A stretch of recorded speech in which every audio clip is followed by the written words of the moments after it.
El Dalai Lama es un nombre conocido por muchos, pero su vida es todo menos típica. Aunque es conocido por difundir mensajes de paz y compasión, también ha estado en el centro de muchas controversias. Desde su complicada relación con China hasta algunos momentos públicos que han llamado la atención, su historia está llena de giros inesperados. A lo largo de los años, las teorías conspirativas le han perseguido, en parte debido a sus cambiantes opiniones sobre el Tíbet, su papel como líder espiritual y político, y el aura misteriosa que rodea a su persona. Entonces, ¿qué tiene el Dalai Lama que lo hace tan intrigante y a veces incomprendido? Echemos un vistazo más de cerca al hombre que está detrás de los titulares. Confesiones del Dalai Lama. El Dalai Lama nació el 6 de julio de 1935 en el seno de una familia tibetana en el pequeño pueblo de Taketser, en la provincia de Amdo. Su nombre de nacimiento era Lamo Thondup, que se traduce como diosa que cumple los deseos. Sus padres eran simples granjeros que cultivaban principalmente cebada, trigo sarraceno y patatas. Lamo recordaba a su padre como un hombre de mal genio, pero de buen corazón, que no guardaba rencor. Su madre, por otro lado, era una de las personas más amables que había conocido. De los 16 hijos que dio a luz, desafortunadamente, solo 7 sobrevivieron. Lamo, el quinto hijo, fue reconocido como la encarnación actual de los 13 Dalai Lamas anteriores del Tíbet, que se cree que son manifestaciones de Chenrezig, el bodhisattva de la compasión y poseedor del loto blanco. Este linaje se remonta a un niño brahmán de la época de Buda Shakyamuni. Lhamo ha compartido que la gente a menudo le pregunta si realmente cree esto. Él dice que, a sus 89 años, reflexionando sobre sus experiencias vitales y sus creencias budistas, no tiene problemas en aceptar que está espiritualmente conectado con los últimos 13 Dalai Lamas, con Chenrezig e incluso con el propio Buda. Reflexionando sobre su vida, Lamo admite que está llena de muchos errores y de más momentos difíciles que felices. Uno de los momentos más extraños, revelados por el apenado Dalai Lama, fue cuando le pidió a un niño que chupara su lengua. En un vídeo del encuentro, el Dalai Lama invitó al niño a subir a la plataforma donde estaba sentado.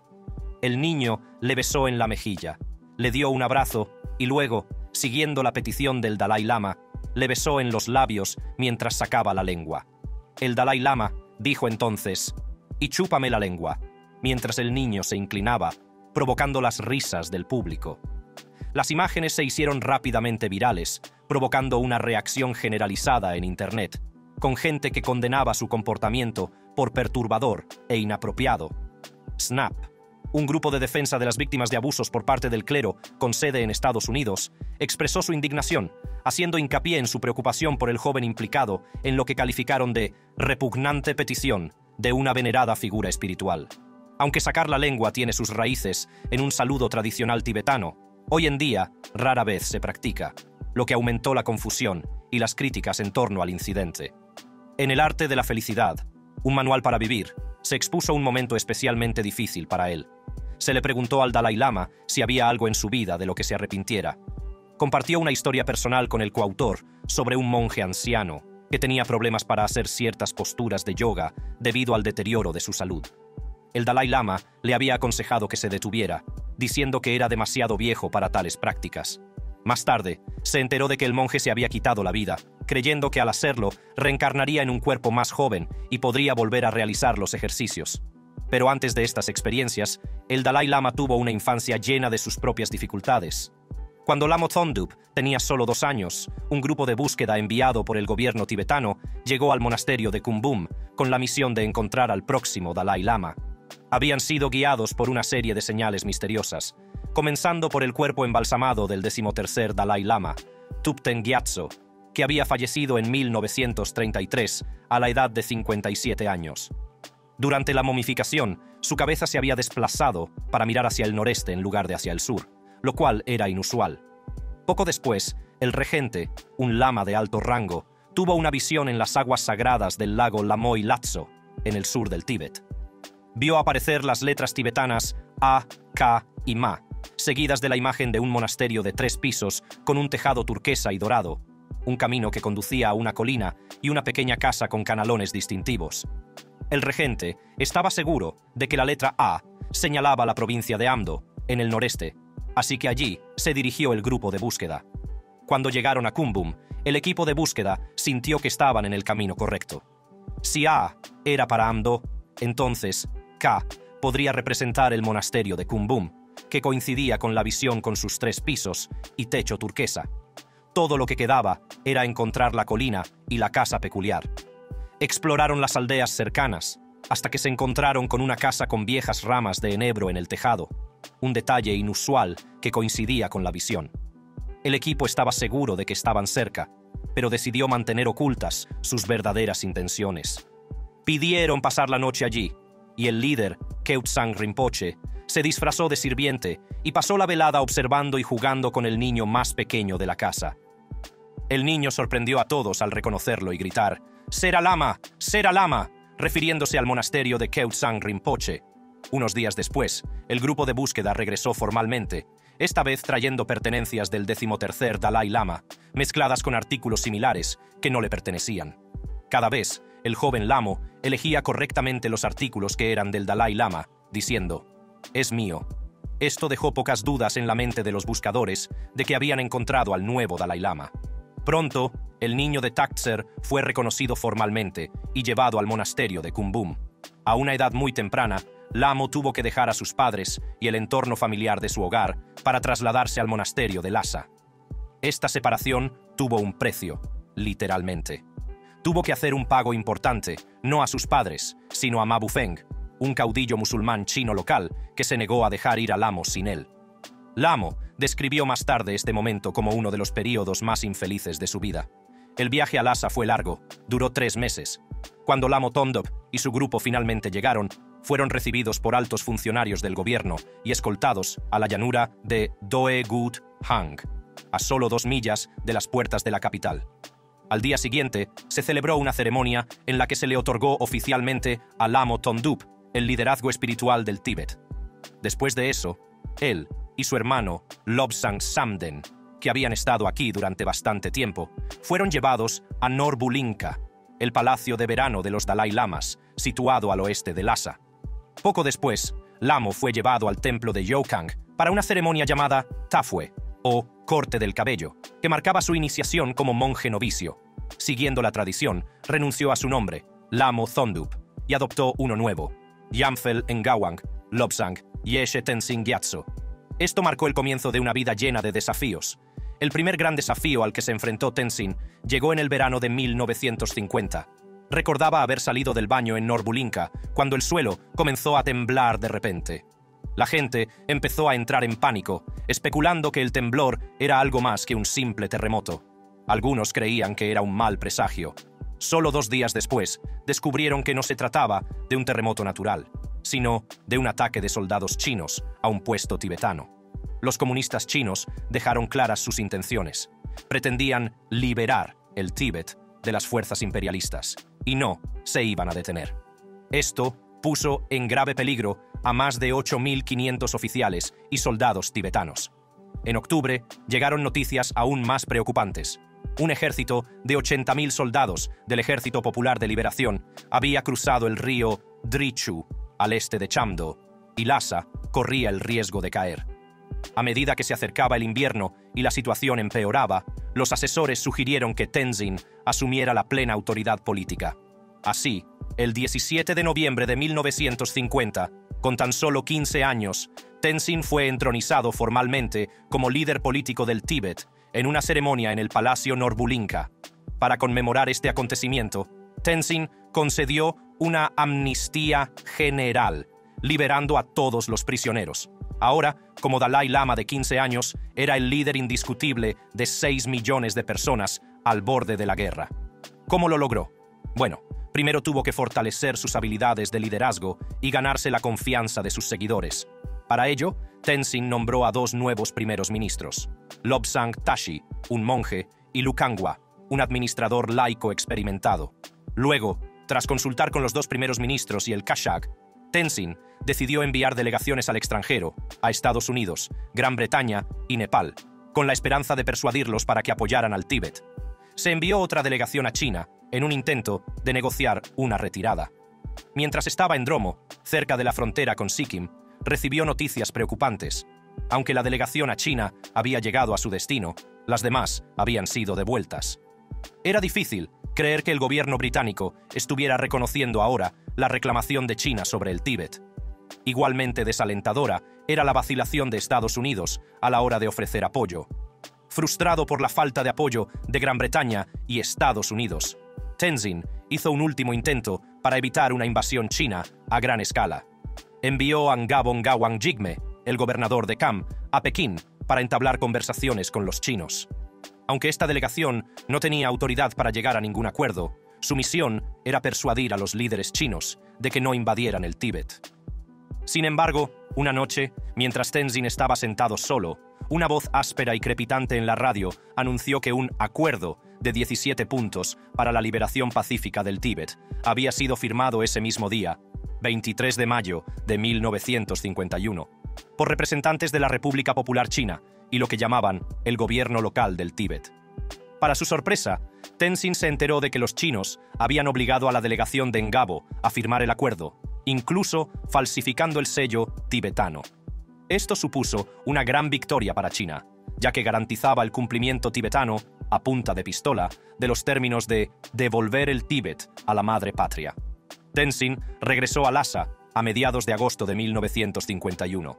Durante los 9 años siguientes, Tenzin luchó por evitar que el Tíbet cayera por completo bajo el control militar chino, al tiempo que calmaba la ira de los combatientes de la resistencia tibetana que se oponían a las fuerzas chinas. En un esfuerzo por encontrar una solución, realizó una visita histórica a China de julio de 1954 a junio de 1955, donde se reunió con Mao Zedong y otros líderes como Zhou Enlai, Xu Te y Deng Xiaoping. Más tarde, de noviembre de 1956 a marzo de 1957, viajó a la India para unirse a las celebraciones del 2500 aniversario del nacimiento de Buda. Pero mientras el joven Dalai Lama se preparaba para sus exámenes monásticos finales en Lhasa durante el invierno de 1958-59, le llegaban noticias preocupantes. Los informes sobre el trato brutal a su pueblo eran cada vez más frecuentes, lo que aumentaba la tensión.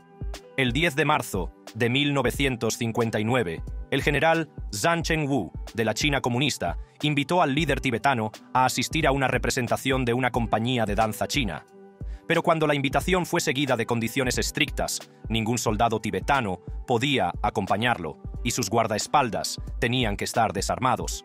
La tensión se extendió rápidamente por Lhasa. Temiendo por la seguridad de su joven líder, decenas de miles de tibetanos se reunieron alrededor del Palacio Norbulinka, decididos a protegerlo e impedirle asistir. Una semana después, el 17 de marzo de 1959, Tenzin consultó al oráculo de Nechung, quien le dio una instrucción clara. Tenía que abandonar el país. Para confirmarlo, Tenzin realizó su propia adivinación, y la respuesta coincidió, a pesar de los enormes riesgos de una fuga exitosa. Unos minutos antes de las 10 de la noche, Tenzin, vestido con la sencilla vestimenta de un soldado común, se deslizó silenciosamente entre la densa multitud con un pequeño grupo a su lado. Moviéndose con cuidado al amparo de la oscuridad, llegaron al río Qichu. Allí, esperando en silencio, estaba el resto de su séquito, incluidos varios miembros de su familia inmediata. Juntos, se prepararon para emprender el viaje que les esperaba. 3 semanas después de escapar de Lhasa, el 31 de marzo de 1959, Tenzin y su grupo llegaron a la frontera india, donde los guardias indios los escoltaron hasta la ciudad de Bomdila, en lo que hoy es Arunachal Pradesh. El gobierno indio ya había aceptado ofrecer asilo a Tenzin y sus seguidores. Poco después, el 20 de abril de 1959, llegó a Mussoorie y se reunió con el primer ministro Nehru para discutir el reasentamiento de los refugiados tibetanos. Comprendiendo la importancia de la educación moderna para los niños tibetanos, Tenzin insistió a Nehru en la necesidad de una sección de educación tibetana dedicada dentro del Ministerio de Educación de la India. El gobierno indio estuvo de acuerdo, asumiendo todos los gastos para establecer escuelas para los niños tibetanos. Sintiendo que había llegado el momento de romper su silencio, Tenzin celebró una conferencia de prensa el 20 de junio de 1959, en la que rechazó oficialmente el acuerdo de 17 puntos. también realizó cambios significativos en la administración tibetana, creando nuevos departamentos de información, educación, interior, seguridad, asuntos religiosos y asuntos económicos. Mientras tanto, la población de refugiados tibetanos, que ahora se acerca a los 30.000, fue reubicada en campos de construcción de carreteras en las colinas del norte de la India. El 10 de marzo de 1960, justo antes de dirigirse a Dharamsala, con unos 80 funcionarios para establecer la administración central tibetana, Tenzin conmemoró el primer aniversario del levantamiento del pueblo tibetano. Recordó a los tibetanos la necesidad de adoptar una visión a largo plazo de su situación. Para los que están en el exilio, enfatizó la importancia de reasentarse y preservar sus tradiciones culturales. Mirando hacia el futuro, expresó su creencia de que, con la verdad, la justicia y el coraje como herramientas, los tibetanos algún día lograrían recuperar la libertad para el Tíbet. Sin embargo, como muchas figuras públicas, el Dalai Lama ha enfrentado fuertes críticas por algunos de sus comentarios y acciones más controvertidos. Controversia. En 2019, Internet se revolucionó debido a un extracto de una entrevista de la BBC con el Dalai Lama. En ella, Tenzin repite una broma que a mucha gente no le pareció tan graciosa. Por si no lo has visto, en 2015, el Dalai Lama desató una polémica durante una entrevista en la BBC, cuando sugirió que su futuro sucesor, o la próxima reencarnación del Dalai Lama, podría ser una mujer, pero solo si era muy atractiva. De lo contrario, dijo, no sería de mucha utilidad. Naturalmente, este comentario dio lugar a acusaciones de sexismo. Cuando la reportera de la BBC, Rajini Vaidyanathan, le preguntó si entendía cómo sus comentarios podrían molestar a las mujeres, el Dalai Lama respondió que había hecho esos comentarios una vez, pero que luego siguió repitiendo sus sentimientos. Si viene una mujer Dalai Lama, debería ser más atractiva, dijo, haciéndose eco de sus comentarios anteriores. Añadió que si no fuera atractiva, la gente, creo, preferiría no verla, esa cara. La reportera de la BBC Rajini Vaidyanathan respondió, muchas mujeres dirían que eso es cosificar a las mujeres. Se trata de quién eres por dentro.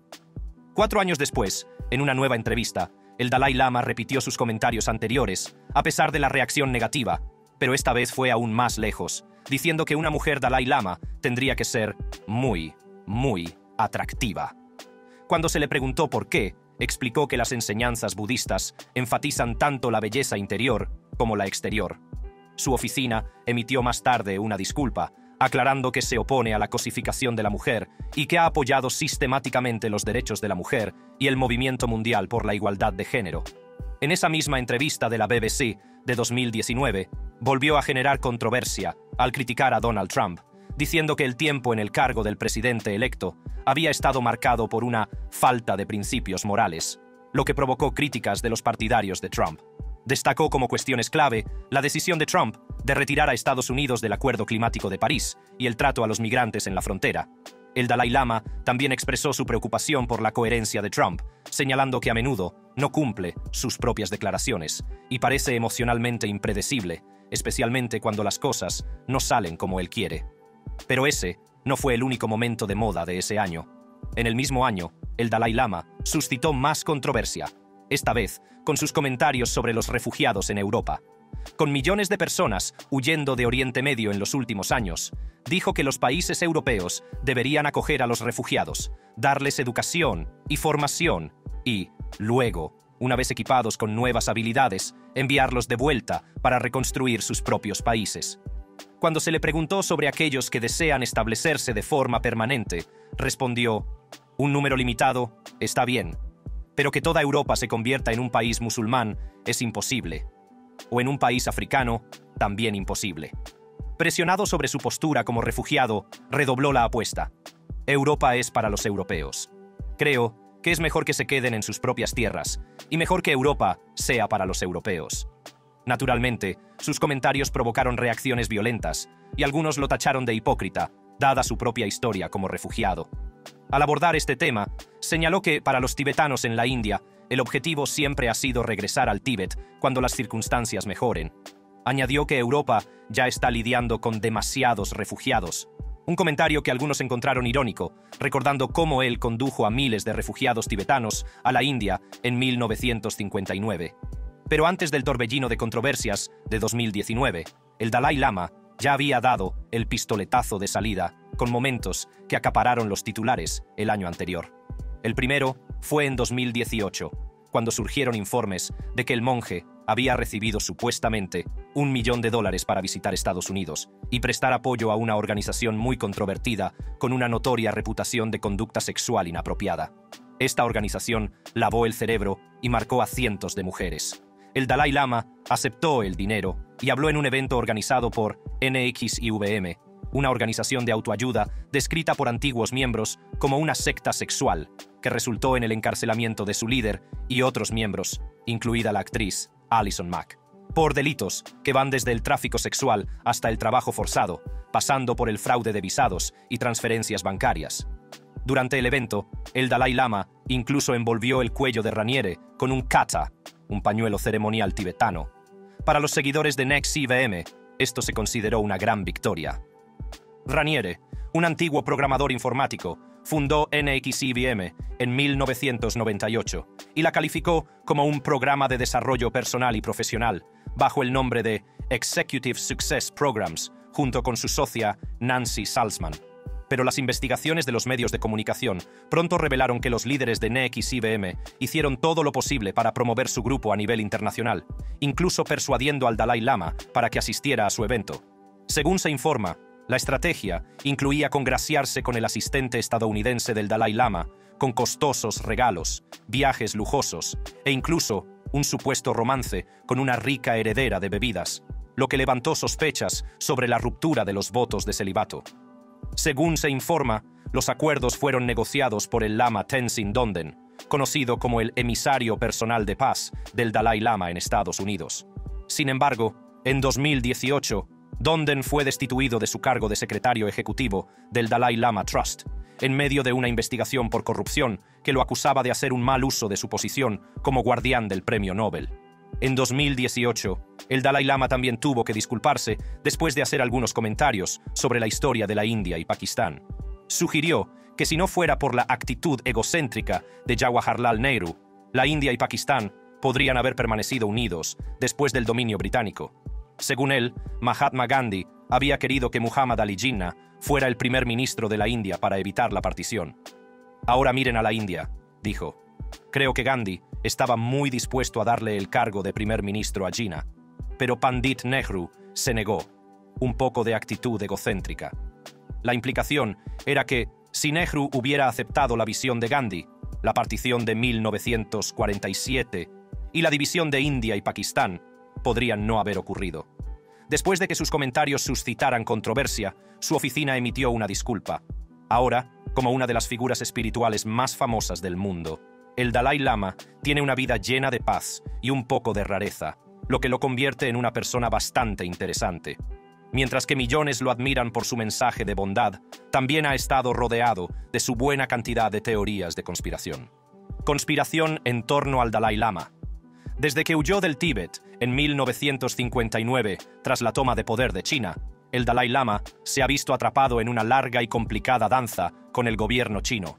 Para ellos, no es solo un líder espiritual, sino que se le considera una amenaza política. A lo largo de los años, China lo ha acusado de alimentar movimientos separatistas y de intentar dividir el país. De hecho, incluso lo han tildado de separatista, lo que lo hace parecer alguien que trabaja deliberadamente para socavar a China. Los medios de comunicación chinos a menudo lo retratan como un líder que utiliza la espiritualidad como fachada para su agenda política más profunda, lo que aumenta la extrañeza y el misterio que lo rodea. Pero aquí es donde se vuelve más complejo. El Dalai Lama no es solo una figura política, también es el líder espiritual del budismo tibetano. Muchos lo consideran la reencarnación de Avalokiteshvara, el bodhisattva de la compasión, lo que le da a su papel una cualidad casi mística. Para las personas que no están familiarizadas con el budismo tibetano o las enseñanzas del Dalai Lama, esta combinación de poder espiritual e influencia política es difícil de entender, y ahí es donde comienzan las especulaciones. Para sus seguidores, es la encarnación viviente de la compasión, una fuente de guía moral y espiritual. Pero para los teóricos de la conspiración, esta dualidad, ser venerado como una figura divina y un líder político, plantea todo tipo de preguntas serias.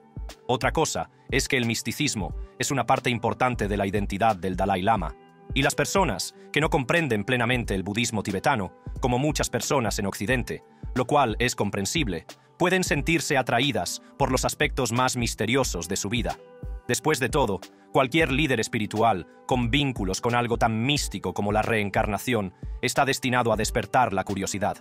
Para algunos, la idea de que el Dalai Lama posee poderes ocultos o conocimientos secretos es un pensamiento seductor.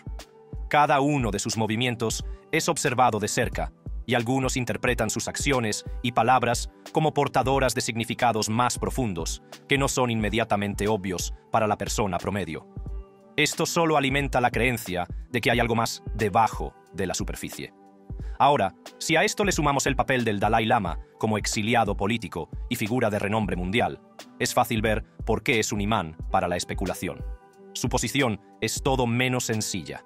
Como líder espiritual de millones de personas, su influencia se extiende mucho más allá del Tíbet, llegando a los ámbitos de la política y las relaciones internacionales. Sus mensajes de paz y compasión resuenan en muchos, pero los críticos a menudo se preguntan si hay algo más que buenas intenciones. Algunos ven sus palabras como declaraciones políticas hábilmente disfrazadas, y se preguntan si su defensa de la paz podría tener también algunos motivos estratégicos ocultos. A lo largo de los años, se ha observado que gran parte del misterio que lo rodea proviene de su postura cambiante sobre la autonomía del Tíbet. En los primeros años después de su exilio, el Dalai Lama se mantuvo firme en su creencia de que el Tíbet debería ser completamente independiente de China. Se pronunció enérgicamente contra el dominio chino y se manifestó a favor de la libertad del Tíbet. Pero con el tiempo, su postura comenzó a cambiar y adoptó lo que se conoce como la vía media, un enfoque más pragmático en el que el Tíbet busca una autonomía significativa dentro de China, en lugar de la independencia completa. Para muchos, este cambio fue difícil de digerir. Los tibetanos que antes lo veían como un defensor de la independencia comenzaron a cuestionar sus motivaciones.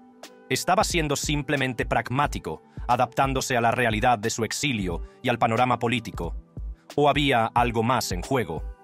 Este cambio de postura alimentó aún más las teorías de la conspiración. Algunos creen que la nueva postura del Dalai Lama forma parte de un acuerdo oculto o de un compromiso tácito con China. La idea de que podría estar negociando en secreto con el gobierno chino o de que algo está sucediendo a puerta cerrada se ha convertido en un tema importante de especulación. Quienes abogan por la independencia del Tíbet ven su cambio como una traición a su sueño de un Tíbet libre. No pueden evitar preguntarse, ¿hizo el Dalai Lama un trato con China, traicionando a su pueblo en el proceso, o está jugando un juego a largo plazo, trabajando dentro de un sistema que es demasiado poderoso para desafiarlo de frente? El secretismo en torno a las relaciones diplomáticas del Dalai Lama solo alimenta las teorías de la conspiración.